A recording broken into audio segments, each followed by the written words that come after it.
Hey everyone, welcome back. In today's video, I'll show you how to split screen on Windows 11. This feature is perfect for multitasking, letting you work with multiple apps side by side effortlessly. That's it, let's get started. So first off, let's learn how to split screen on Windows 11 using the Snap layouts. To do so, just hover over the Maximize button in the top right corner of any app.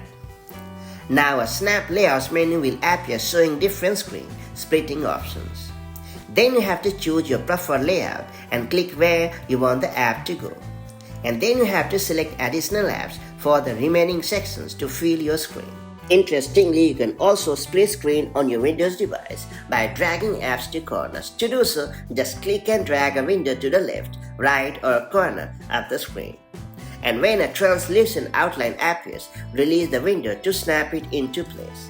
And then you have to drag another app to the opposite side or another corner to fill the space. And yes, you can also split screen on your Windows device using the super handy keyboard shortcuts. To do so, you just have to press Windows plus left arrow or Windows plus right arrow to snap an app to either side of the screen.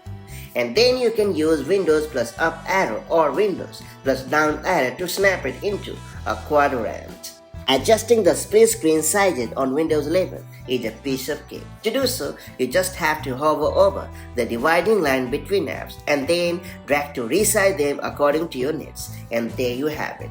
Splitting your screen on Windows 11 is pretty simple. So whether you are working, studying or just organizing your apps, this feature will enhance your productivity. Now that you have unlocked this neat feature, make the most of it as and when the need arrives. Now I'll catch you up in the next one. Take care. Bye-bye.